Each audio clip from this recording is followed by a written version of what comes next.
So finally congratulations everyone. Django का हमारा पूरा वर्क ख़त्म हो चुका है। हमने फाइनली सारा वर्क डन कर लिया है और मैंने जस्ट प्रीवियसली आपको ये भी बता दिया था कि हम उस स्टेज पे हैं जहाँ पर एट द लास्ट हम क्वेश्चन आंसर डिस्कस करेंगे। तो मैंने एक फ़ाइल क्रिएट कर दी है रिपोजिटरी में, और रिपोजिटरी में एक फ़ाइल है जिसका नाम है जेंगो इंटरव्यू क्वेश्चंस .md। यहाँ पर लिंक है, लेकिन आगे बढ़ने से पहले कुछ और चीज़ें जो ध्यान रखनी है। पहली चीज़ तो पूरा प्लेलिस्ट कंप्लीट है, ठीक है। आप होम डायरेक्टरी पे भी जाकर, जैसे चैनल की लिस्ट पे आप अगर आते हैं, यहाँ पर जस्ट स्क्रॉल करते ही Django online training video playlist के नाम से इसकी पूरी कंप्लीट प्लेलिस्ट है, जिसमें कि टोटल स्टेप बाय स्टेप सारे वीडियो हैं। दूसरा सबसे इम्पॉर्टेंट पार्ट, जब आप रिपोजिटरी पे आएंगे जेंगो की, जेंगो ट्रेनिंग नाम की रिपोजिटरी है गिटहब पे मेरे प्रोफाइल में, यहाँ पर आके आपको ये ध्यान रखना है कि मैंने इसके अलग अलग ब्रांचेस बनाए हैं ताकि हर एक लेवल का कोड जो है वो सेपरेट रहे। तो यहाँ पर आके ये ध्यान रखना, जैसे स्टेज 1 में क्या है, अगर आप इसको पूरा जिप करके डाउनलोड करेंगे तो यहाँ पे आपको पूरा वर्क केवल और केवल किस चीज़ का मिलेगा, मॉडल, व्यू और टेम्पलेट का। इसके बाद में जब हमने टेस्ट केस स्टार्ट किया था, टेस्ट केस का पूरा कोड यहाँ पर मिलेगा। दैट मीन्स कि स्टार्टिंग से लेकर टेस्ट तक का पूरा कोड इस ब्रांच में मिलेगा स्टेज 2 में। मैंने इसको मर्ज नहीं किया है मास्टर के साथ में, मास्टर में एक लेवल तक का ही कोड पड़ा हुआ है। इसके बाद में नीचे स्टेज 3 में क्या है, जब हमने स्टैटिकल फोल्डर्स बनाए थे और कोड रखा था वो है। स्टेज 4 में एडमिन पैनल का जितना वर्क हमने किया था, जब हम एडमिन पैनल में गए थे, एडमिन पैनल को कस्टमाइज किया था, कोर फोल्डर्स को सर्च किया था और वहाँ से HTML की फाइलों को हम सर्च करके लाके कॉपी पेस्ट करके अपने मेन एप्लीकेशन के फोल्डर में कॉपी पेस्ट किए थे। और एट द लास्ट अभी कुछ समय पहले हमने क्या किया था, हमारे पोल्स एप्लीकेशन को रीयूजेबल पैकेज में कन्वर्ट किया था। उसका पूरा का पूरा कोड पड़ा हुआ है स्टेज 5 में, और यहीं पे असल में पड़ा हुआ है जेंगो इंटरव्यू क्वेश्चन। जैसे कि अभी ये मास्टर वाले में आपको ये नहीं मिलेगा, लेकिन जब मैं स्टेज 5 में जाऊंगा तो यहाँ पर क्या मिल जाएगा, यहाँ पर मिलेगा जेंगो का। यहीं पर मैं अभी इसको अपडेट नहीं किया हूँ, अपडेट करने के बाद में आपको वो फाइल यहाँ पर मिल जाएगी। तो फाइनली हमारा ये सारा काम तो कंप्लीट हो गया है। क्वेश्चन आंसर ये आप भी खुद से सर्च कर सकते हो। जैसे मैंने यहाँ पे कुछ क्वेश्चन आंसर सर्च करके रखे हैं कि fresher level Django interview question answers, ठीक है। इस स्पेलिंग गलत थी तो गूगल को खैर इससे भी कोई मतलब नहीं है, वो हमको सर्च करके दे ही देता है। कई सारी साइटें जब हम सर्च करते हैं इंटरव्यू के लिए, इंटरव्यू क्वेश्चन के लिए, तो बहुत सारी साइटें आती हैं। हर एक को आप राइट क्लिक करके ओपन न्यू टैब में ओपन कर लीजिए। जैसे मैंने यहाँ पे कई सारे ओपन कर रखे हैं, अभी 1 बाय 1 इन्हीं की मैं बात करूँगा। तो बहुत ही अच्छे यानी कि हमको क्वेश्चन आंसर्स मिल जाते हैं। ये अलग अलग साइटें हैं जिन्होंने बहुत सारे फ्रेशर लेवल के इंटरव्यू क्वेश्चंस हमको दे रखे हैं। हम इन्हीं को स्टेप बाय स्टेप डिस्कस करेंगे। तो अगर आप इसके अलावा भी सर्च करना चाहते हो तो आप जैसे 2-4 साइटों पर जाओगे, उनके इंटरव्यू क्वेश्चंस को अगर आप देखोगे तो उसके बाद में फिर बाकियों में आपको रिपीटेड क्वेश्चन ही मिलेंगे। हम 1 बाय 1 इन सभी की बात करने वाले हैं, और साथ में यहाँ पर क्या क्या चीज़ें ध्यान रखनी है वो भी हम देखते हैं। तो इस तरीके से आप सर्च करिए, सर्च करके क्या कहते हैं, बहुत सारे आपको क्वेश्चन आंसर मिलेंगे, उनको चेक कर सकते हैं। और इनको तैयार करने में कोशिश ये करो कि अगर आप 2-3 लोग हो तो ये बहुत अच्छी चीज़ है। मतलब कि जब जेंगो स्टार्ट करो या पढ़ना स्टार्ट करो, या अभी जैसे आगे चल के हम पाइथन की पहले तो हम इसके बाद में जेंगो फिनिश होने के बाद में पाइथन का जो वर्क बचा हुआ है उस पर मैं वीडियोस अपलोड करूँगा। तो अगर आपको रिवीजन करना है पाइथन के एडवांस कॉन्सेप्ट्स का या डेटाबेस कनेक्टिविटी वगैरह के बारे में देखना है, तो आप इसके जस्ट बाद में जो वीडियोस अपलोड करने वाला हूं उनको जरूर देख सकते हो। वो सब कुछ आपको कहाँ मिलने वाला है, जस्ट पहले जो ऑनलाइन पाइथन क्लासेस की प्लेलिस्ट है इसके अंदर आपको ये सारे वीडियोस मिलेंगे।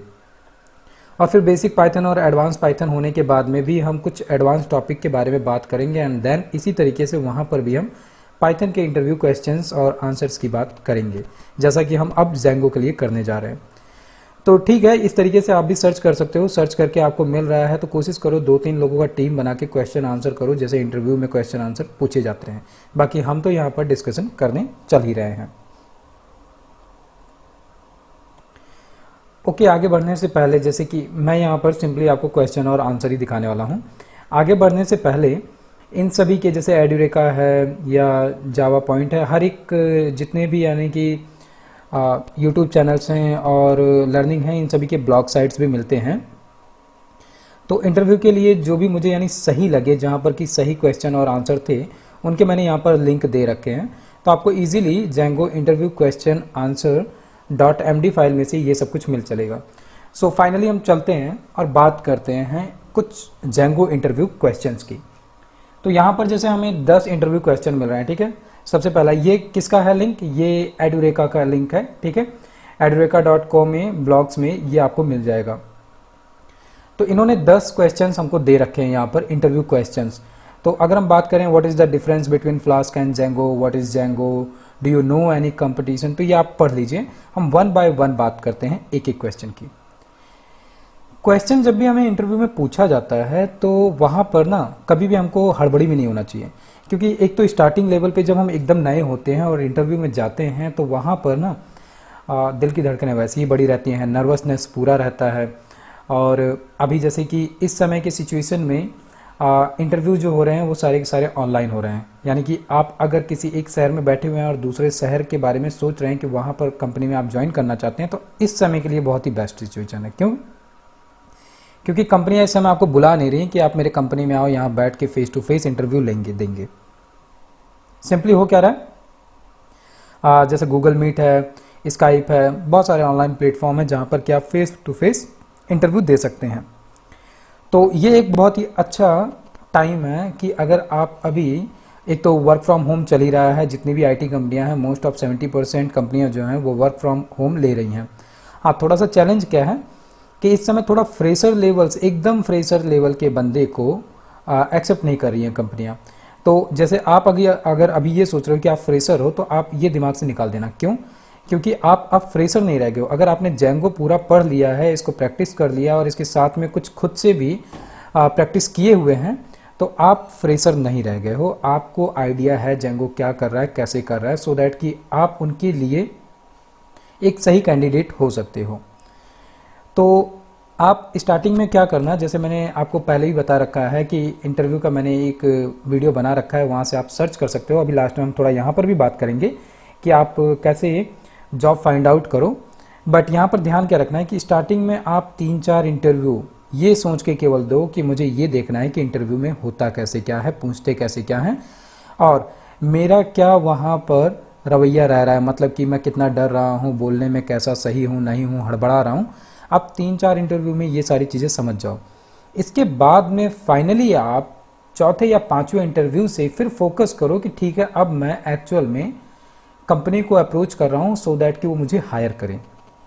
लेकिन एकदम स्टार्टिंग से मत सोचना। ये 3-4 इंटरव्यू नॉर्मल इसी तरीके से देना, बस केवल और केवल ये देखने के लिए कि कैसे अप्रोच किया जाता है। और इसमें एक खास चीज़ क्या ध्यान रखनी है कि थोड़ा सा इस समय फर्जी भी बहुत हो रहा है काम। जैसे कि कुछ कंपनियां हायर कर रही हैं और वो कहती हैं कि ठीक है हम आपको पे करेंगे, बट मंथ के लास्ट तक वो टाटा बाय बाय कर दे रही हैं। तो आप थोड़ा सा कंपनी से कांटेक्ट करने से पहले उसके बारे में प्रोफाइल पूरी अच्छी से देख लेना कि वो कितनी पुरानी है। साइट पे सब कुछ मिल जाता है, आप सर्च कर सकते हो कि how to check company URL is registered और नॉट। ठीक है, इस तरीके से आप डालोगे तो आपको कई सारी साइटें मिल जाएंगी। हम स्टार्ट करते हैं क्योंकि ये छोटी छोटी चीज़ें ध्यान रखनी है। फाइनली हम बात करते हैं, और इनका लिंक आपको डिस्क्रिप्शन में भी मिल जाएगा प्लस रिपोजिटरी में, तो पढ़ाइए। तो what is the difference between flask and Django. आप पाउज करके रुक के इनका आंसर एक बार ट्राई करो, कमेंट में पहले लिखो, देन आप यहाँ पर देखो। तो what is the difference between flask and Django. अब यहाँ पर क्या सोचना है कि जेंगो क्या है, एक फ्रेमवर्क है, दैट मीन्स कि फ्लास्क भी एक फ्रेमवर्क ही है। अगर आपको नहीं पता है दैट मीन्स कि हम इस तरीके से अप्रोच कर सकते हैं, क्योंकि अगर डिफरेंस की बात हो रही है तो डिफरेंस उन्हीं में होता है जिनमें सामान्यताएं होती हैं। तो जेंगो अगर फ्रेमवर्क है दैट मीन्स कि फ्लास्क भी फ्रेमवर्क ही है। अब इनमें डिफरेंस क्या है? डिफरेंस ये है कि जेंगो जो है वो बहुत बड़ा फ्रेमवर्क है, फ्लास्क जो है वो छोटा फ्रेमवर्क है। जेंगो में हम कई तरीके के वर्क कर सकते हैं, लेकिन फ्लास्क में छोटे तरीके का होता है। जेंगो के अंदर हमको इनबिल्ट टेम्पलेट मिलते हैं, एडमिन पैनल मिलता है, ओआरएम मिलता है, लेकिन हमें फ्लास्क के अंदर वो इंस्टॉल करना पड़ता है। जेंगो जो है उसके लिए हमें थोड़ा ज़्यादा डेडिकेशन चाहिए होता है, लेकिन फ्लास्क हमें आसानी से आ सकता है, क्योंकि जेंगो को जब आपने अभी फिनिश किया है तो आपको ये पता चल गया होगा कि अभी बहुत सारा कुछ है जो हमें पढ़ना है। और मैंने प्रीवियसली ये बताया भी था कि अभी जितना हमने किया उसको आप 5 से 10% समझ के चलो, उससे कई गुना अभी हमको पढ़ना है, समझना है, करना है। फ्लेक्सिबिलिटी के मामले में हम ये देख चुके हैं कि जेंगो जो है वो मस्त फ्लेक्सिबल है। क्यों? क्योंकि यहाँ पर हम एप्लीकेशन को रीयूजेबल एप्लीकेशन में कन्वर्ट कर रहे हैं और उसका यूज करते हैं, और यहाँ पे हमें बहुत सारे टेम्पलेट्स मिल जाते हैं और साथ में लाइब्रेरीज मिल जाती है जिनको हम यूज करते हैं। और जेंगो जो है उसकी किसी पे डिपेंडेंसी नहीं है, इसके अंदर खुद ही इतनी सारी इसकी खुद की लाइब्रेरियां हैं जिनसे हम सारा काम कर सकते हैं। लेकिन वहीं पर अगर हम फ्लास्क की बात करें तो यहाँ पर ये भी फ्लेक्सिबल है, क्योंकि इसका जो यूज किया जाता है असल में फ्लास्क का, ये किया जाता है छोटे लेवल पे। मतलब कि जैसे आप एपीआई के बारे में थोड़ा सा पढ़ना। एपीआई क्या होता है? जब हम किसी भी थर्ड पार्टी किसी भी थर्ड प्लेटफॉर्म के साथ हमको कम्युनिकेशन करना होता है। सपोज दैट मान लो हम जेंगो में अपना प्रोजेक्ट बनाए, किसी ने PHP, .NET या जावा में अपना प्रोजेक्ट बना रखा है, बट हम पाइथन प्रोजेक्ट से कुछ डिटेल्स शेयर करना चाहते हैं किसी एक जावा या .NET प्लेटफॉर्म पर। ऐसे केस में हम API के थ्रू कम्युनिकेशन करते हैं। दैट मीन्स कि एट द लास्ट हमें भेजना तो डेटा है और उसे भी रिसीव करना डेटा ही है। तो ऐसे सीन में फ्लास्क जो है वो सबसे अच्छा और कंपेटेबल एक फ्रेमवर्क है।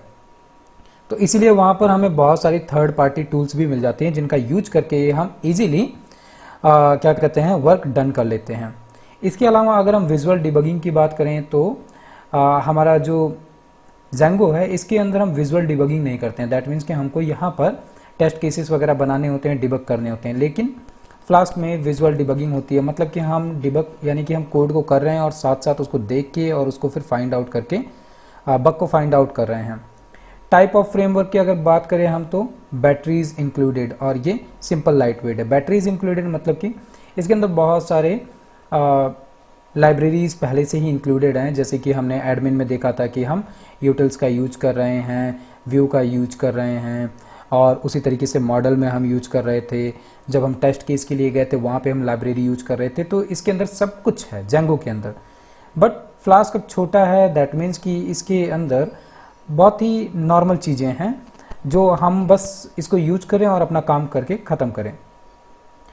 बूट स्ट्रैपिंग टूल जो है वो हमें इसके अंदर इनबिल्ड मिलता है। इसको अगर आपको देखना हो तो कभी आप कोई एरर करो, और एरर करने के बाद में जब आप टर्मिनल पर इसको स्क्रॉल करके शो करो देखोगे तो वहाँ पे आपको बूट स्ट्रैप टूल के थ्रू ही एरर्स मिलते हैं। फ्लास्क छोटा है इसलिए इसमें ये चीज़ नहीं मिलती है। दैट मीन्स कि हमने ओवरऑल इस क्वेश्चन को अच्छे से समझा है। इसी तरीके से नेक्स्ट क्वेश्चन क्या है? What is Django? अब ये आप बहुत आसानी से इस समय बता सकते हो, सो मुझे कमेंट करके बताओ आप कि व्हाट इज जेंगो। हम वैसे इसको समझ लेते हैं कि जेंगो असल में क्या है, एक फ्रेमवर्क है जिसका यूज हम क्यों कर रहे हैं, ताकि हम जैसे टेस्ट केस हमको बना बनाया मिल जाता है, बस हमको यानी कि स्ट्रक्चर पूरा प्लेटफॉर्म तैयार मिल जाता है और हम जेंगो का यूज करते हैं। तो हम जेंगो का यूज कर रहे हैं क्योंकि यहाँ पर हमें एडमिन पैनल बना बनाया मिल जाता है। और लेकिन ये जो हम बात कर रहे हैं वो असल में इररिलेवेंट है। हम अभी बात कर रहे हैं कि जेंगो के अंदर हम क्या क्या कर सकते हैं, लेकिन मेन क्वेश्चन क्या है? What is Django? Simply Django एक फ्रेमवर्क है। और फिर इसके बाद में दूसरा क्वेश्चन इंटरव्यूअर क्या कर सकते हैं? What is framework? फ्रेमवर्क क्या है? Framework is a collection of number of classes and libraries, जिसके अंदर हम क्या कर रहे हैं, जिसके अंदर हमने पहले से ही डेटाबेस कनेक्टिविटी और पाइथन का कोड, डेटाबेस का कोड, HTML का कोड, सेशंस, कुकीज़, इस तरीके के जो बहुत ही रिलेवेंट काम होते हैं, इन सारी चीज़ों को हम सेपरेटली अलग अलग कैटेगराइज करके रखते हैं, ताकि अगर मल्टीपल डेवलपर्स एक प्रोजेक्ट पे काम कर रहे हों तो वो आसानी से काम को कंप्लीट कर सके विदाउट एनी डिपेंडेंसी। अगर हम सिंपल कोर में वर्क कर रहे हैं तो हमारी डिपेंडेंसी हो जाती है हमेशा कि अच्छा ठीक है आप पहले मुझे डेटाबेस बना के दो सो दैट कि हम आगे काम करेंगे। लेकिन जब हम फ्रेमवर्क लेवल पे बात करते हैं तो यहाँ पर ऐसी डिपेंडेंसी नहीं होती है। यहाँ पर हर एक का काम इंडिविजुअल होता है, वो सारा काम हम इंडिविजुअल करके लास्ट में लाकर सब मर्ज कर देते हैं। फ्रेमवर्क का ये एक मेन काम होता है। बाकी हम डिस्कस कर रहे हैं क्वेश्चन के बारे में, थियोरिटिकल एक जो अगर आप देना चाहते हो उसको आंसर, हालांकि बुक का जो थ्योरी होता है उस तरीके का रटा रहता है हमको नहीं बताना होता है इंटरव्यूअर को। जैसे अब यहीं पर हम देख लेते हैं कि लिखा है व्हाट इज जेंगो। अब ये जरूरी नहीं है कि हम बोले Django is a web development framework that was developed in a fast process news room, it is free and open source framework that was named after. इस तरीके से बोलने की जरूरत नहीं है। हम इंटरव्यूअर को अगर वो मीन्स इंग्लिश में ही कम्युनिकेशन स्टार्ट किया है, जो कि एक क्वेश्चन रहता है ज़्यादातर लोगों का कि क्या मुझे इंटरव्यू में इंग्लिश में ही बोलना सही है, तो ऐसा ज़रूरी नहीं है। हाँ, अगर इंटरव्यूअर जैसे आप एक दो बार ट्राई करिए हिंदी में दीजिए, लेकिन अगर इंटरव्यूअर इंग्लिश में ही कम्युनिकेट कर रहा है सो ट्राई करिए कि उसके साथ आप इंग्लिश में ही कम्युनिकेट करिए। अदरवाइज डेवलपर से हर कोई हिंदी में कम्युनिकेट करता है, because most of the developers जो हैं वो इंग्लिश की प्रॉब्लम रहती है अगर वो इंग्लिश बैकग्राउंड से नहीं है तो इसलिए इसमें हेजिटेशन की बात नहीं है, क्योंकि मैं खुद जितने भी इंटरव्यूज़ देता हूँ ज़्यादातर मैं हिंदी में ही देता हूँ, तो इसमें कोई डाउट मत रखना। अब इसी तरीके से जैसे अगर कोई पूछा कि व्हाट इज़ जेंगो, तो हम उसको बोल सकते हैं जेंगो एक फ्रेमवर्क है जिसका यूज करके हम वेब डेवलपमेंट करते हैं। ये बहुत ही कॉम्पैक्ट है और इसके अंदर हमें बहुत सारी फैसिलिटीज़ मिल जाती हैं जो कि हमारे काम को आसान करती है। फिर आप उसको अपने तरीके से बता सकते हो कि हम इसमें व्यू, मॉडल और टेम्पलेट्स को इजीली मैनेज कर लेते हैं। बाकी आप जो बताना चाहो, हाँ कोशिश ये करो कि बहुत लंबा मत खींचना। एक क्वेश्चन के आंसर को वैसे घड़ी से देखने की जरूरत नहीं है, लेकिन 30 से 40 सेकेंड 50 सेकेंड सफिशियंट होता है आंसर देने के लिए। जैसे मैं ही यहाँ पर अगर बात कर रहा हूँ, आप व्हाट इज जेंगो के बारे में जैसे मैंने बताया, तो उसको अगर आप काउंट करोगे तो 20 से 30 सेकेंड सफिशियंट है, इससे ज़्यादा समय नहीं लगेगा। नेक्स्ट क्वेश्चन क्या है, name some companies that make use of Django. ये एक इंटरेस्टिंग क्वेश्चन है, आप इसको थोड़ा सा सर्च करके मुझे आंसर बताओ और देन पॉज कर लेना, देख के बताओ, और देन आप जो है यहाँ पर आंसर तो सुन ही रहे हो। कुछ बहुत ही बड़ी बड़ी कंपनियां जेंगो का यूज करती हैं, आपको सुन के शौक होगा, जैसे कि discuss, Mozilla Firefox, YouTube, Pinterest, Reddit, NASA तक खुद यूज करता है, यूट्यूब यूज करता है, यूट्यूब जेंगो का यूज करके बना है, इसका एनालिटिक्स पूरा जेंगो पे है, इंस्टाग्राम यूज करता है। तो वर्ल्ड्स मोस्ट इंटरेस्टिंग और मोस्ट पॉपुलर प्लेटफॉर्म जो हैं वो जेंगो का यूज कर रहे हैं। आप इनके अलावा और भी कई सारे नाम देख सकते हैं और मुझे कमेंट में ज़रूर बताओ इनके अलावा और कौन सी मोस्ट पॉपुलर कंपनीज जो जेंगो यूज कर रही हैं। मुझे भी पता चलेगा, बाकियों को भी पता चलेगा कि और कौन कौन सी कंपनी हैं जो इसको यूज कर रही हैं। इसके अलावा नेक्स्ट क्वेश्चन क्या है, what are the features of Django. अब अगर आपने रियली यानी कि मन से पूरा का पूरा जेंगो 1 से लेकर लास्ट तक कंप्लीट किया है, तो आपको बहुत आराम से पता होगा कि इसके फीचर्स क्या क्या हैं। जैसे कि हमने देखा कि सबसे एडवांस और ज़बरदस्त वाला फीचर क्या है कि हम इसके अंदर हम मल्टीपल एप्लीकेशंस बना सकते हैं। यानी कि जेंगो कोई एक एप्लीकेशन या कोई एक वेब डेवलपमेंट का स्टेज प्लेटफॉर्म नहीं है, इसके अंदर हम मल्टीपल एप्लीकेशंस बना सकते हैं, पहली चीज़। और आप ये कोशिश करिए कि जब भी आप इंटरव्यूअर को आंसर दे रहे हैं तो आप पॉइंट वाइज दीजिए, उससे ना आसानी रहती है खुद को भी याद रखने में और हमको कन्फ्यूजन में फंसने से बचाने के लिए। जैसे अब इसी का आंसर मुझे देना है कि what is the features of Django. Django multiple applications का कलेक्शन हो सकता है, हम इसके अंदर मल्टीपल एप्लीकेशंस बना सकते हैं। दूसरा पॉइंट, हम जितने भी एप्लीकेशन इसमें बनाते हैं उनको हम रीयूजेबल एप्लीकेशन बना सकते हैं, सो दैट कि अगर कोई दूसरा जेंगो का प्रोजेक्ट है उसमें हम अपने एप्लीकेशन को शेयर कर सकते हैं। तीसरी चीज़, इसके अंदर हमको मॉडल बहुत ही एडवांस लेवल पे मिलता है। मॉडल में हम जो भी क्लासेस बनाते हैं उसी के बिहाफ पे हमें डेटाबेस की टेबल मिल जाते हैं। दैट मीन्स कि हम इनडायरेक्टली वे में एसक्यूएल की क्वेरीज को लिख देते हैं मॉडल के अंदर। चौथा चीज़, इसके अंदर हमको पहले से ही एडमिन पैनल बना हुआ मिलता है, बट हम उसको ऑल्सो कस्टमाइज कर सकते हैं। पांचवा पॉइंट, हम एप्लीकेशन वाइज एडमिन पैनल को कस्टमाइज कर सकते हैं। इसी तरीके से आप जितने भी एडवांटेज गिनाना चाहो गिनवा सकते हो, बहुत सारे एडवांटेज हैं। अब यहाँ पर कुछ अदर लिखे हुए हैं जिनको मैंने आपको नहीं बताया, जैसे कि एसईओ ऑप्टिमाइजेशन। अब इसके बारे में मैं क्यों नहीं बताया, क्योंकि हमने पूरे जेंगो में कहीं भी एसईओ के बारे में बात नहीं की थी। लेकिन एसईओ आप थोड़ा सा इसके बारे में सर्च करो। एसईओ का यूज किया जाता है, जैसे एक होता है कि ठीक है मैंने वेबसाइट बनाई, मतलब कि मैंने एक दुकान बना ली है या मैंने एक बिजनेस खड़ा कर लिया।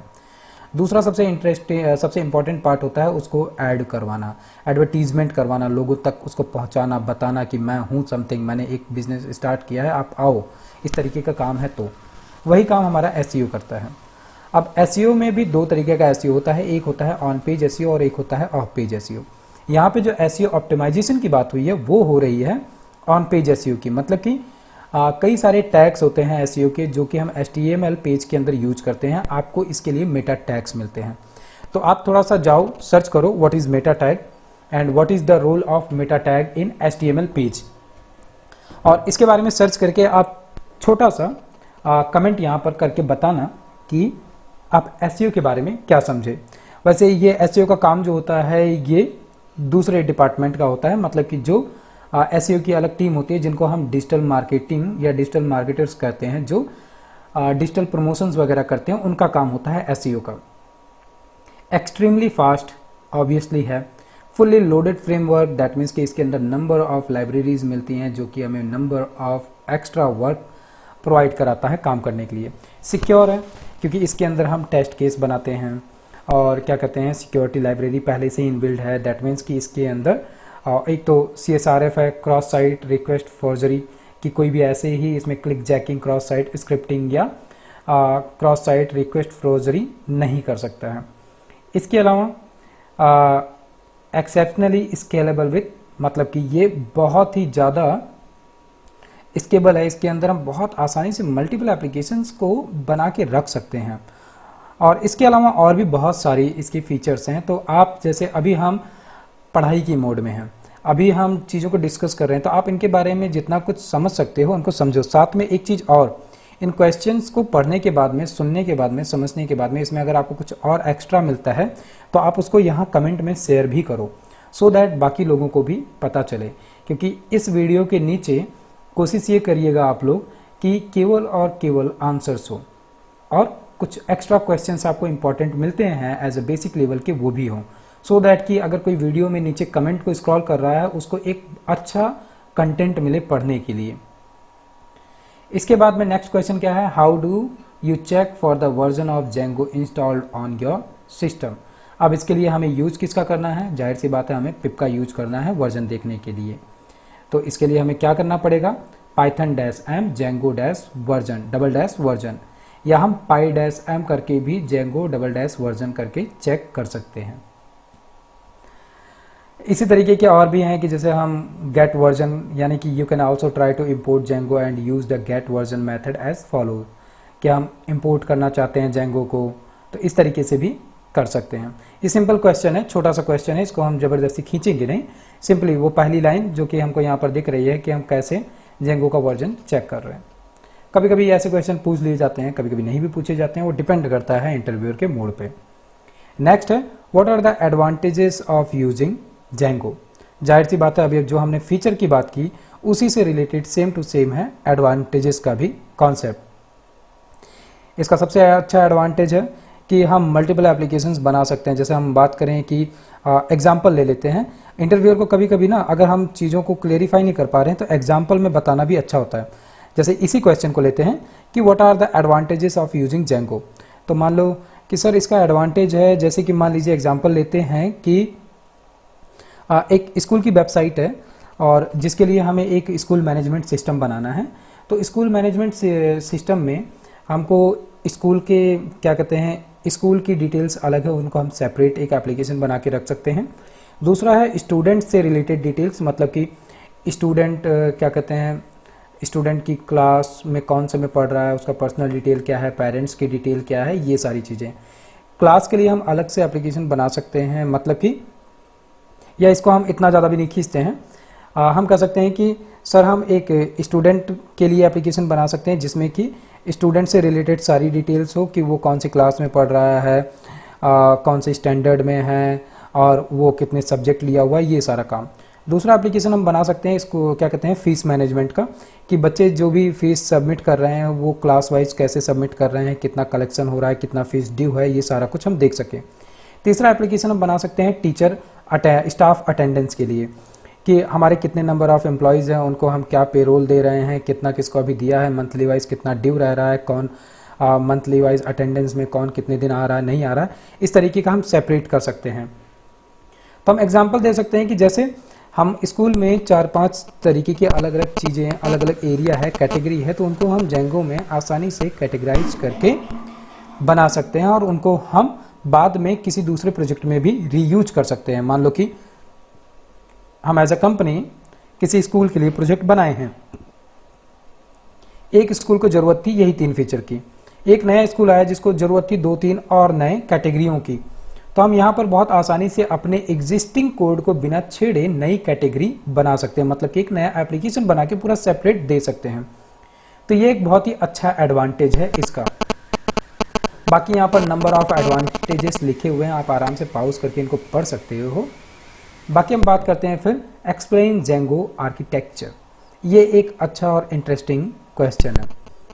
आर्किटेक्चर में जैसे कि अगर हम इसको बिना देखे याद करने की कोशिश करें तो सबसे पहले तो हम फ्रेमवर्क को इंस्टॉल करते हैं। फ्रेमवर्क के अंदर हम क्या इंस्टॉल करते हैं, सबसे पहले केवल और केवल जेंगो का कोर फोल्डर हमको मिलता है और फिर उसमें एक हमको मेन फाइल मिलती है manage.py, जिसके थ्रू हम अपने जेंगो फ्रेमवर्क को रन करते हैं।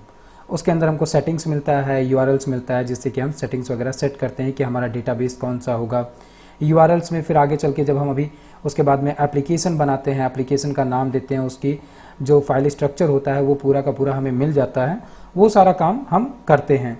एंड देन फिर हम यूआरएल कॉन्फ़िगर करते हैं, फिर मेन स्ट्रक्चर के यूआरएल के साथ में हम उसको कॉन्फ़िगर कर देते हैं। लेकिन अब हम प्रॉपर आर्किटेक्चर समझते हैं कि जेंगो क्या करता है। जेंगो एमवीटी फ्रेमवर्क को फॉलो करता है, मतलब कि आर्किटेक्चर को फॉलो करता है, मतलब कि मॉडल, व्यू और टेम्पलेट। सबसे स्टार्टिंग में ही हमने बात कर ली थी जेंगो के स्टार्टिंग पहले या दूसरे वीडियो में ही कि मॉडल, व्यू और टेम्पलेट असल में है क्या। मॉडल के अंदर हम पूरा डेटाबेस से रिलेटेड जो वर्क है, मतलब कि डेटाबेस के टेबल्स की जितनी भी क्वेरी है यानी कि क्लासेस हम मॉडल के अंदर बनाते हैं। व्यू क्या है, पाइथन का जितना भी लॉजिक है हम वो व्यू के अंदर लिख रहे हैं। क्लास वाइज भी लिख सकते हैं, मेथड वाइज भी लिख सकते हैं। इसके लिए हमें मॉडल की एक models.py नाम की फाइल मिलती है, व्यू के लिए views.py नाम की फाइल मिलती है। लेकिन टेम्पलेट क्या है, टेम्पलेट हमें पूरा एक अलग से फोल्डर बनाना होता है जिसके अंदर हम HTML की सारी फाइलें रखते हैं। तो ये MVT आर्किटेक्चर को फॉलो करता है। इसका पूरा वर्क जो अभी हमने बात की ओरली वही यहाँ पर है कि यूज़र है, जेंगो को उसने इंस्टॉल किया। जेंगो जब स्टार्ट होता है, इसका वर्क कैसे चालू होता है, सबसे पहले जेंगो में यूआरएल, जैसे ही हम रन करने की बात करते हैं जेंगो फ्रेमवर्क को, तो ये जेंगो में सबसे पहले जाता है यूआरएल फाइल को देखता है। यूआरएल फाइल को जैसे ही देखता है उसमें सबसे पहले ये क्या देखता है, व्यू को, क्योंकि व्यू के पास ही पड़ा हुआ है सारा का सारा कोड कि कहाँ पर किसके थ्रू कहाँ जाना है। तो यूआरएल को जैसे ही चेक किया उसमें से फिर ये व्यू पे गया। व्यू में ये क्या हुआ, हमने जो भी कोई एक्शन दिया है, जैसे अगर डिफ़ॉल्ट की बात करें तो इंडेक्स जो हमारा मेथड है उस तक ये जाएगा और फिर मॉडल और टेम्पलेट दोनों में से जो कुछ भी हमने यहाँ पर किया हुआ है व्यू में उससे रिलेटेड कंटेंट लेकर आ जाएगा और यूज़र को दिखाएगा। क्योंकि हमने पहले भी बात की थी कि व्यू जो है ये एक ब्रिज जैसा काम करता है मॉडल और टेम्पलेट के बीच में कम्युनिकेशन के लिए। और जो कुछ भी डेटा टेम्पलेट के थ्रू हमें मिल रहा है, मतलब कि एक HTML पेज के थ्रू जो कुछ भी डेटा मिल रहा है उसको पहले हम व्यू में रिसीव करके उसको पहले हम चेक करते हैं। अगर वहाँ कोई बग एरर हो तो हम डायरेक्ट वहीं से सीधे यूज़र को एरर मैसेज शो करा देते हैं। अदरवाइज अगर सारी डिटेल सही है तो हम उसको डेटाबेस में ले जाके स्टोर करते हैं और फाइनली एक सक्सेस का मैसेज दिखाते हैं। तो ये पूरा का पूरा कम्युनिकेशन जो होता है ये होता मॉडल और व्यू के बीच में है, बट मीडिएटर कौन होता है, व्यू होता है। और व्यू तक बात कहाँ से पहुँचती है, यूआरएल से पहुँचती है। और ये सब कुछ होता कैसे, जब हम जेंगो के प्रोजेक्ट को रन करते हैं। और ये सब रन करवाने का काम कौन करता है, यूज़र। तो ये एक स्ट्रक्चर है, इसका पूरा फ्लो यहाँ पर दिया हुआ है, पॉज करके आराम से इसको पढ़ लो। जो अभी हमने बात की वही सब कुछ यहाँ पर लिखा हुआ है। इनको 1-2 बार प्रैक्टिस करना है और जब हम रियल में इंटरव्यू देंगे तो हमको ये सारी चीज़ें धीरे धीरे याद होने लगेगी। अभी इससे फ्रस्ट्रेट होने की, परेशान होने की ज़रूरत कतई नहीं है। इसके अलावा नेक्स्ट क्वेश्चन क्या है, give a brief about Django admin. अब जेंगो एडमिन हमने यूज किया था, ठीक है। अगर कोई कहता है give a brief about Django admin, यानी कि जेंगो एडमिन क्या है।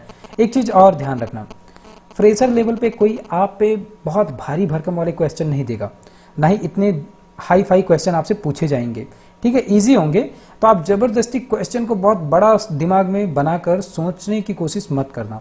आसान जवाब देना, अगर उसको आसान से सेटिस्फेक्शन नहीं होगा तो वो खुद ब खुद पूछ लेगा कि नहीं, मैं इतना छोटा सा नहीं पूछ रहा था, इसका वास्ट लेवल क्या होगा वो बताओ, तब हम उसमें जाएंगे। क्योंकि ज़बरदस्ती हम अपने आप को इंटरव्यूअर के सामने फंसाना नहीं है। जो सिंपल सा आंसर है पहले वो दो, उससे अगर वो सेटिस्फाई नहीं होता खुद ही पूछेगा नहीं नहीं नहीं नहीं थोड़ा और, तब हम थोड़ा सा और जाएंगे, लेकिन हमेशा एक एक कदम और आगे बढ़ेंगे, पूरा नहीं। तो जैसे यहीं पे है कि give a brief about Django admin.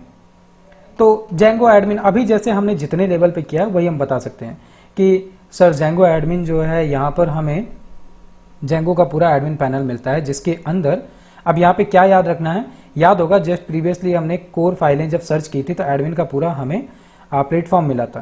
तो हम कह सकते हैं सर इसके अंदर मल्टीपल क्या कहते हैं सेक्शंस होते हैं, लेकिन अभी जो मैंने यूज किया ऐसे बता देना कि सर अभी मैंने यूज किया है कि इसमें टेम्पलेट लेवल पे मैं गया था, इसकी फाइलों को मैंने सर्च किया था। जैसे यहाँ पर हमको अगर हमने एप्लीकेशन बनाया है तो वहाँ पर क्रिएट, अपडेट, एडिट, डिलीट करने का ऑप्शन हमको और यहाँ पे बनाया मिल जाता है। हम जब भी अपने मॉडल को कनेक्ट करते हैं एडमिन के साथ में तो वो डायरेक्ट डेटाबेस के साथ में ऐड हो जाता है और डायरेक्ट हम यहाँ से फिर डिटेल्स को शो भी कर सकते हैं और हम यहीं से सीधे डिटेल ऐड ऑन भी कर सकते हैं। इसके अंदर हम फिल्टर्स यूज कर लेते हैं, बहुत आसानी से सर्च बनाना है वो यूज कर सकते हैं हम। जो हमारा यहाँ पे टेबुलर फॉर्म में या लिस्ट फॉर्म में डिटेल दिख रही है उनको हम कस्टमाइज कर सकते हैं, चेंज कर सकते हैं with the help of some attributes. तो इस तरीके का पूरा काम जो है मैंने अभी तक जेंगो एडमिन पे किया हुआ है सर। इसके अलावा मैंने इसमें फोल्डर्स और भी देखे हुए हैं, अलग अलग तरीके के फोल्डर हैं, सेक्शन वाइज हैं, लेकिन मैंने अभी उनका यूज नहीं किया है। अब इस केस में आप क्या करना, थोड़ा सा कोर की जो फाइलें हैं, जो core admin Django admin panel की कोर फाइलें हैं उनको थोड़ा सा देख लेना कि किस किस नाम की, उनमें से जो जो नाम आपको याद आ रहा है उनको याद कर लेना, सो दैट कि आप रियलिस्टिक बताओ। और जब आप ऐसा बताओगे ना तो इंटरव्यूअर की ये लगे कि अच्छा ठीक है इसने किया हुआ है तो ये वो बता रहा है। एक होता है कि ठीक है हमने रट लिया है तो हम वो बता रहे हैं, तो वो बताने पे ना तुरंत पता चल जाता है। जैसे अभी आप मुझे अगर फेस टू फेस इंटरव्यू दो तो मैं तुरंत आपको बता दूंगा कि आप रटा हुआ बता रहे हो कि एग्जैक्टली आपने काम किया हुआ है तो बता रहे हो। आपको भले लगे दिमाग में कि अरे मैं तो जो बता रहा हूँ सामने वाले को नहीं पता चलेगा, लेकिन सब कुछ पता चल जाता है। एक्सपीरियंस बोलता है वाली बात नहीं होती है, वही होता है। जो 5-10 सालों से बैठा हुआ है और वर्क कर रहा है ना, उसको सब कुछ पता चल जाता है। खैर इसको हम थोड़ा सा देख भी लेते हैं। Django admin is the command line utility of Django for. तो इसके अंदर काफ़ी सारी चीज़ें लिखी हुई हैं, इनको आप आराम से देख लेना। ये वही सारी चीज़ें जो अभी हम डिस्कस कर रहे हैं कि इसके अंदर हमको क्या क्या चीज़ें मिलती हैं। जैसे कि जेंगो एडमिन हेल्प मिलता है, हेल्प कमांड्स मिलता है, कमांड्स का हम यूज करते हैं, वर्जन मिलता है, माइग्रेशन हम कर सकते हैं, माइग्रेट होता है, रन सर्वर हम करते हैं, सेंड टेस्ट ईमेल्स भी होता है, सेल कमांड हम चलाते हैं, सो माइग्रेशंस होते हैं। तो बहुत सारी चीज़ें हम एडमिन में करते हैं, जेंगो एडमिन में। तो आप बता सकते हो इस तरीके की चीज़ें। नेक्स्ट क्वेश्चन क्या है, how do you connect your Django project to the database. अब इसमें सिंपली आप कह सकते हो कि सर मैं इसमें हमको जो कोर जेंगो का फ्रेमवर्क की फाइल मिलती है उसमें settings.py फाइल मिलती है, जिसके अंदर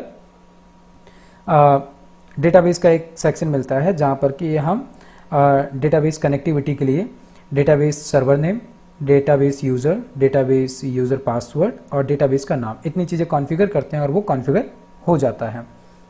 इसके साथ में यहाँ पर एक इंटरेस्टिंग पार्ट क्या होता है कि जैसे आपको याद होगा जब हम MySQL का यूज कर रहे थे तो MySQL के लिए MySQL कनेक्टर इंस्टॉल करना पड़ता है और साथ में हमको वो चीज़ वहाँ पर सेट भी करनी पड़ती है कि हम असल में SQLite का यूज़ नहीं कर रहे हैं, हम यूज कर रहे हैं MySQL का। तो वही चीज़ें यहाँ पर इन्होंने लिखकर बताई हुई है। इसके अलावा नेक्स्ट क्वेश्चन क्या है, what are the version files that are created when you create a Django project. What are the various version file मैंने बोल दिया, sorry. What are the various file that are created when you create a Django project. तो simply याद होगा आपको, जब हम Django का प्रोजेक्ट क्रिएट किए थे तो हमको पोल्स वाला एप्लीकेशन कतई नहीं मिलता है, तो आपको उस लेवल पे नहीं जाना है, क्योंकि जब हम प्रोजेक्ट क्रिएट करते हैं जेंगो का तो हमें केवल और केवल जेंगो की कोर यानी कि मेन फाइलें मिलती हैं। नीचे चल के हम देखते हैं manage.py जो कि सबसे बाहर हमको मिलती है। इसके अलावा init.py, settings.py, urls.py, wsgi.py, यही हमको फाइलें मिलती हैं जिनको कि हम यूज करते हैं। इसके बाद में फिर हम दूसरा कमांड चलाते हैं एप्लीकेशन क्रिएट करने के लिए।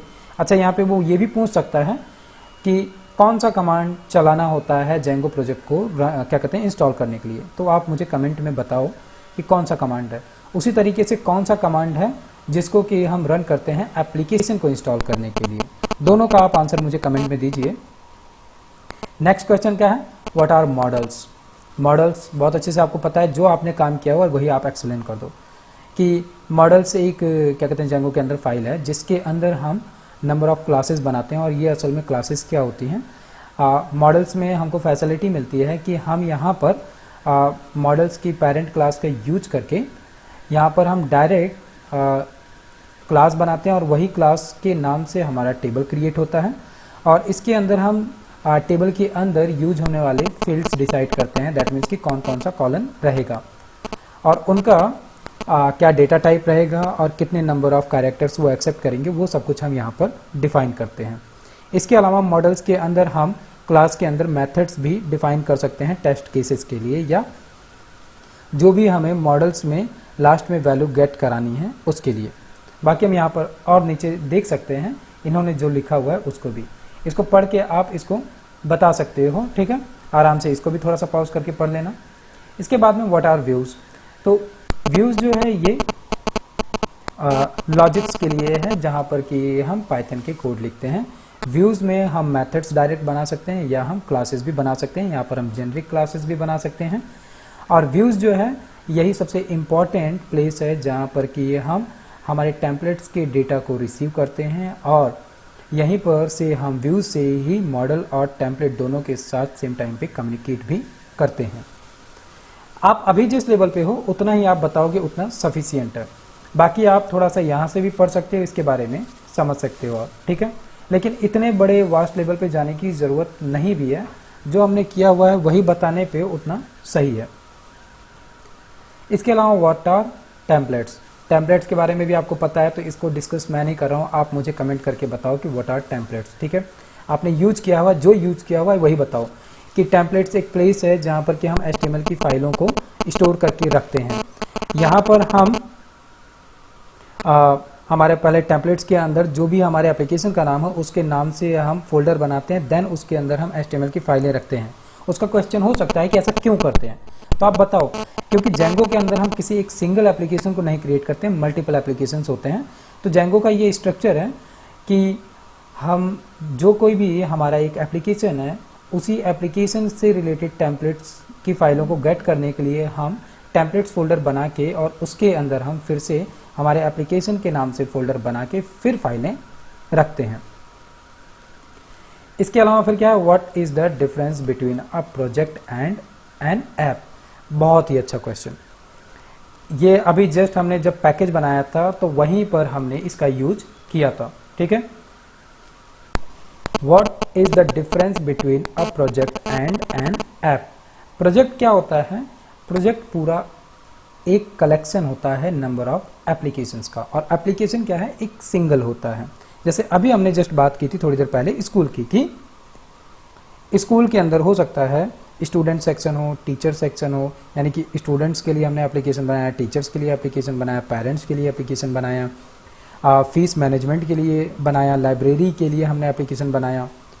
तो ये सब कुछ क्या है, एक प्रोजेक्ट का हिस्सा है, और एप्लीकेशंस क्या है वो इंडिविजुअली सिंगल है। देन नीचे वाला क्वेश्चन क्या है, what is the difference. Okay, project का तो हो ही गया, इन्होंने इसके बारे में यहाँ पर भी लिखा हुआ है, ठीक है। वही सेम चीज है, single app can be a multiple project. Oh just a second, इन्होंने क्या लिखा है, an app is basically a web application that is created to do something, for example a database of employees record. Just a second, अच्छा ठीक है, मुझे लगा कि इन्होंने कुछ गड़बड़ कुछ उलट के लिख दिया, लेकिन वही है कि हम जो एप्लीकेशन है उसको हम मल्टीपल प्रोजेक्ट्स में यूज कर सकते हैं, ठीक है। सही कहा था, मुझे लगा कि बिना देखे ही बता दिया है तो शायद कुछ गलत तो नहीं हुआ। उसी तरीके से what is the difference different inheritance style in Django. आपको याद होगा पाइथन में जब हम, जैसे कि पाइथन का भी प्लेलिस्ट बना हुआ है, अगर आपने अभी नहीं देखा हुआ है तो आप देख सकते हो। खैर जेंगो करने आए हैं, दैट मीन्स कि पाइथन हमारा कंप्लीट है। जेंगो के अंदर, पाइथन के अंदर हम मल्टीपल और मल्टी लेवल इनहेरिटेंस यूज करते हैं। उसी तरीके से ये कह रहा है कि what are the different inheritance style in Django, मतलब कि हम किस किस तरीके के इनहेरिटेंस स्टाइल को यहाँ पर यूज करते हैं। तो यहाँ पर इनहेरिटेंस की स्टाइल लिखे हैं और उनका डिस्क्रिप्शन लिखा हुआ है। तो एब्स्ट्रैक्ट बेस्ड क्लासेस यहाँ पर यूज होती है, ठीक है। मल्टी टेबल इनहेरिटेंस होता है और प्रॉक्सी मॉडल यूज होता है।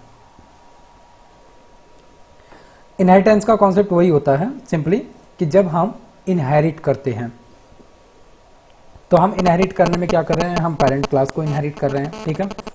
या जैसे व्हेन मल्टी टेबल इनहेरिटेंस की अगर बात करें तो use when you have a सब क्लास एंड एग्जिस्टिंग मॉडल, मतलब कि हमारे मॉडल के अंदर अगर कोई भी सब क्लासेस हैं तो हम उनको इनहेरिट कर रहे हैं, ठीक है। प्रॉक्सी मॉडल का मतलब क्या है,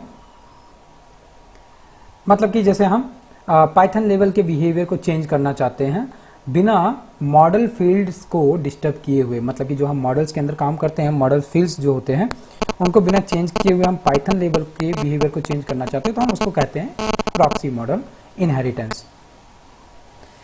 तो ये एक थोड़ा सा इंपॉर्टेंट क्वेश्चन है, इसको जरूर देख लेना, समझ लेना, ठीक है। इसके बाद में व्हाट आर स्टैटिक फाइल्स, आपको बहुत अच्छे से पता है, हमने इसका यूज किया था। स्टैटिक फाइल्स क्या हैं, कैसे यूज हो रही हैं, ठीक है। तो सिंपली हम इसका यूज कर रहे हैं ताकि हम JS, CSS या इमेज फाइलों को अलग से सेपरेट रख सकें, और उसके लिए जेंगो में हमें स्टैटिक के नाम से एक फोल्डर बनाना होता है, सेम हमारे एप्लीकेशन में ही जैसे हमने टेम्पलेट्स के लिए बनाया, सो दैट कि हम इनको मैनेज करके रख सकें। इतना बताना सफिशियंट है। What are signals, okay, signals, इसको सिंपली हम कैसे समझ सकते हैं कि ठीक है हमने कोई वर्क किया और उसका कुछ रिस्पॉन्स मिला, वैसे में हम समझ सकते हैं। मतलब सिग्नल का मतलब क्या होता है कि ठीक है कोई काम हो रहा है, मैंने सिग्नल दे दिया, हाँ हो गया। तो यहाँ पर जैसे हमें क्या मिलता है, mongo.db models.signal pre save, ये क्या कर रहा है, सेंड बिफोर और after models save method is called, ठीक। मतलब कि हम कुछ भी स्टोर करने जा रहे हैं तो उसके पहले और उसके बाद में हमको ये मैसेज मिल जाता है इसके थ्रू। उसी तरीके से अगर हम बात करें डिलीट की, तो डिलीट में भी सेम टू सेम होता है कि सेंड बिफोर और after a models delete method और query set delete method is called. उसी तरीके से फिर लास्ट क्या है कि चेंज में क्या हो रहा है कि जब भी सेंड व्हेन जेंगो स्टार्ट्स और फिनिश्ड एन HTTP रिक्वेस्ट, ठीक है। तो इस तरीके के सिग्नल मतलब कि हमको रिस्पांस मिल जाता है कि ये काम हुआ, नहीं हुआ, प्रॉब्लम आई, क्या हुआ। उसी तरीके से briefly explain Django field class. अब नीचे बहुत सारे और हैं, ठीक है, तो मैं सबको डिस्कस इसलिए नहीं कर रहा हूँ क्योंकि ये टाइम टेकिंग है, वीडियो बहुत लंबा हो जाएगा। और यहाँ पर जैसे ये एक था, ठीक है, यहाँ पर आपको जितने भी क्वेश्चन मिल रहे हैं आप इनको पढ़ो, और आप पढ़ने के साथ में अगर आपको ये इंटरेस्टिंग लग रहा है और आप चाहते हो कि मैं इन सभी को 1 बाय 1 इसी तरीके से डिटेल में एक्सप्लेन करूँ, तो आप मुझे कमेंट करके बताना, तो मैं इस पर एक स्पेशली अलग से वीडियो बना दूंगा और उसको मैं इसी जेंगो फ्रेमवर्क के प्लेलिस्ट में ही लास्ट में इंक्लूड कर दूंगा। क्योंकि ये बहुत सारे क्वेश्चन हैं, आपको इनको टाइम देना है, आपने जो किया हुआ है उसी से रिलेटेड है। कुछ अगर आपको एक्स्ट्रा ऑर्डिनरी क्वेश्चन मिलते हैं तो आप मुझे कमेंट कर देना उस क्वेश्चन को, सो दैट मैं उसका आंसर वहीं पर आपको दे दूंगा, ठीक है।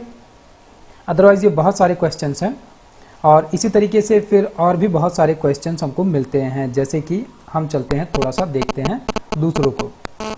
जैसे ये एक साइट है जावा पॉइंट्स की, जावा पॉइंट्स पे भी हमको काफ़ी सारे क्वेश्चंस मिलते हैं। जस्ट अ सेकेंड, ओके, थोड़ा सा समय ले रहा था इसलिए मैंने पॉज कर दिया था। तो ये जावा पॉइंट्स जो है इसके भी क्वेश्चन आंसर मुझे सही लगे थे, इन्होंने नंबर ऑफ क्वेश्चन और आंसर सही दे रखे हैं, आप इनको भी पढ़ना, इनके अंदर बहुत सारे क्वेश्चंस और आंसर्स हैं, ठीक है। आप 2 या 3 अलग अलग साइट के ये क्वेश्चंस आंसर पढ़ लोगे तो आपको चीज़ें ऐसा लगेगा कि सब रिपीट होकर आ रही हैं। थोड़ा सा तरीका लोगों का अलग अलग है, क्योंकि ये फिर वही SEO वाली बात पड़ जाती है, इसीलिए जितनी भी साइट्स हैं उनको थोड़ा सा कीवर्ड्स को इधर उधर करके बताना रहता है। इन सभी का लिंक मैं आपको डिस्क्रिप्शन में दे रहा हूँ, सो दैट आप आराम से इन पर जाकर इन सभी क्वेश्चंस को देख सकते हो, ठीक है। इसी तरीके से एक साइट ये है dataflair.training की, यहाँ पर भी क्वेश्चन आंसर बहुत अच्छे दे रखे हैं इन्होंने, मैंने इनको देखा, पढ़ा, मुझे सही लगा, इसलिए मैंने इसको भी प्रेफरेंस में डाल दिया है कि आप यहाँ से भी देख सकते हो। इसी तरीके से इंटेलीपाथ का एक है, यहाँ पर भी सही क्वेश्चन आंसर्स के सेट बने हुए हैं, तो आप इनको भी देख सकते हो, ठीक है। यस ऑफ कोर्स ये बहुत सारे हैं, तो आप धीरे धीरे करके इनको देखो, एक बैग मत बैठ जाना, ठीक है। कुछ को देखो, कुछ को देखने के बाद में आपको कुछ और इंटरेस्टिंग लग रहा है तो फिर बाकियों को देखो, ठीक है। एक बार आपका रिदम सेट हो चुका है तो इस समय आप इनको देखोगे तो आपको बहुत सारी चीज़ें रिकॉल भी होती चली जाएंगी, क्योंकि आपने पिछले 42 43 प्लस लेक्चर्स अटेंड कर लिए हैं, और एक्चुअल में लेक्चर्स क्या, हमने पूरा प्रोजेक्ट कंप्लीट किया है डिस्कशन के साथ में, तो वहाँ पर आपको पूरा अच्छे से आइडिया हो चला है। तो ये सारे के सारी जितनी भी साइटें हैं इन सभी का मैंने लिंक दे दिया है, आप इन सभी को पढ़ो देखो, और अगर आपको लगता है कि आपको डिटेल में इन पे वीडियो चाहिए तो आप मुझे बताइएगा, मैं स्पेशली हर एक के लिए एक एक वीडियो बना के दे दूंगा, ताकि आप थोड़ा अच्छे से इस पर क्लेरिफाई कर सको।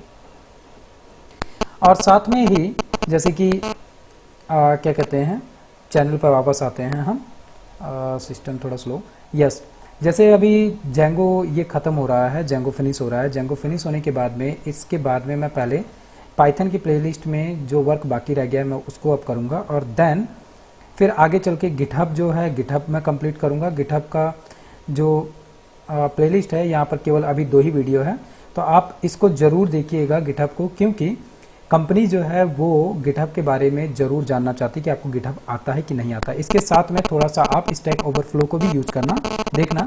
मैं स्टैक ओवरफ्लो पे कुछ वीडियोस जो है वो लास्ट में या तो गिटहब में डाल दूंगा, या फिर यहीं पर मैं स्टैक ओवरफ्लो का एक प्लेलिस्ट बना दूंगा। ये 2 चीज़ें कंपनियों को, फ्रेशर हो चाहे एडवांस हो चाहे जो हो, उनसे आजकल कंपनियों को ज़रूर एक्सपेक्टेशन होती है कि गिटहब उनको आना चाहिए। तो आपके लिए अच्छी बात क्या है कि आप जैसे कोड कर रहे हो, प्रोजेक्ट कर रहे हो, तो इसको आप गिटहब पे रिपोजिटरी बना के वहाँ पे रखना चालू करो, सो दैट कि जो कोई भी कंपनी आप अप्रोच कर रहे हो वो अगर आपसे कहती है कि अपना गिटहब रिपोजिटरी दिखाओ या गिटहब प्रोफाइल दिखाओ, तो वहाँ पर एटलीस्ट कुछ ना कुछ रहे उनको दिखाने के लिए। तो आप इस वाले वीडियो को ज़रूर देख सकते हो। यहाँ पे मैंने VS कोड, विंडोज़ में VS कोड के साथ में हम कैसे डायरेक्ट VS कोड से सारा कोड गिटहब पे अपलोड कर सकते हैं, डायरेक्ट रिपोजिटरी बना सकते हैं, वो सारी चीज़ें यहाँ पर पड़ी हुई हैं। इसके बाद में जैसे अब आगे चल के तो जेंगो पे मैं प्रोजेक्ट बनाऊंगा, और वो प्रोजेक्ट ही आपके साथ यहाँ पर मैं शेयर करूँगा। तो जैसे ये मैंने एक सेक्शन बना दिया है, होम पर ही हूँ, ये याद रखना, होम पे हूँ, प्लेलिस्ट में नहीं हूँ, होम पे मैंने यहाँ पे सेक्शन बना दिया कि Python basic, advance and MySQL learning section. यहाँ पे नोटिफिकेशन भी दे रखा है अभी के लिए, क्योंकि ये 2 प्लेलिस्ट बना दी थी, लेकिन यहाँ पर क्या होगा, मैं इसको पूरा बना दूंगा जेंगो सेक्शन, ठीक है, Django training and project section करके। और यहाँ पे ये एक प्लेलिस्ट क्या हो जाएगी, जेंगो ऑनलाइन ट्रेनिंग की, और बाकी जो होंगे प्रोजेक्ट होंगे, क्योंकि एक प्रोजेक्ट को बनाने में हो सकता है मैं 2 4 10 20 अलग अलग वीडियोज़ में उसको तोड़ूँ, क्योंकि बहुत लंबा होने पर कभी कभी होता है कि लोग देख के सोचते हैं बहुत लंबा है, क्या देखेंगे, छोड़ो कुछ और देख लेते हैं।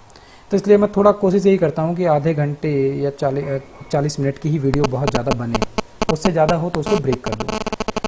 Then best of luck for the interview. और इसी के साथ में एक वीडियो और है जो देख लेना, ये वाला, हाउ टू गेट जॉब। इसमें लिंक्डइन और naukri.com पे कैसे अप्रोच करना है, कैसे जॉब सर्च करनी है, वो सारी चीज़ें बता रखा हूँ। So best of luck. पहले तैयार करो क्वेश्चंस को तैयार करके 2 4 इंटरव्यू ध्यान देकर याद करके ये दिमाग में रखना कि 2 4 इंटरव्यू केवल और केवल प्रैक्टिस के लिए देना, फ्रस्ट्रेशन कतई नहीं, केवल इसके लिए कि क्या होता है, कैसे पूछते हैं, बाकी उसके बाद में फिर खुद ब खुद रिदम आ जाएगा कि क्या पूछते हैं, कैसे पूछते हैं और कैसे बोलना होता है। सो ठीक है, आपको अगर यहाँ से हेल्प मिलती है और आप क्या कहते हैं जॉब आपको मिलती है, तो आप मेरे साथ उसको शेयर करना कतई मत भूलना। और हमारी जो पूरी ये हे सुशील फैमिली है यूट्यूब की, यहाँ पर बाकी जितने लोग हैं उनके साथ भी शेयर करो। इसी में आप कमेंट करके नीचे बता सकते हो कि I got a job on Django, so that कुछ लोगों का जैसे कन्फ्यूजन रहता है कि वो लोग सर्च कर रहे होते हैं, तो कभी कभी होता है ना कि हम कुछ गलत तरीके से अप्रोच करने लगते हैं तो प्रॉब्लम में फंस जाते हैं। तो जब आपकी जॉब लग जाए तो आप यहाँ पर ज़रूर अपना एक्सपीरियंस शेयर करो, सो दैट कि जो अभी ट्राई कर रहे हैं उनको मदद मिले, उनको आइडिया मिले कि ठीक है वो किस तरीके से अप्रोच करें, क्योंकि स्टार्टिंग लेवल पे थोड़ी प्रॉब्लम बहुत ज़्यादा हो जाती है कभी कभी, तो एक दूसरे की हेल्प करेंगे सो ये अच्छा रहेगा। ठीक है, फिर अब हम मिलते हैं पाइथन के बाकी जो वीडियोस बचे हुए हैं उसके साथ में। And finally best of luck for the interview.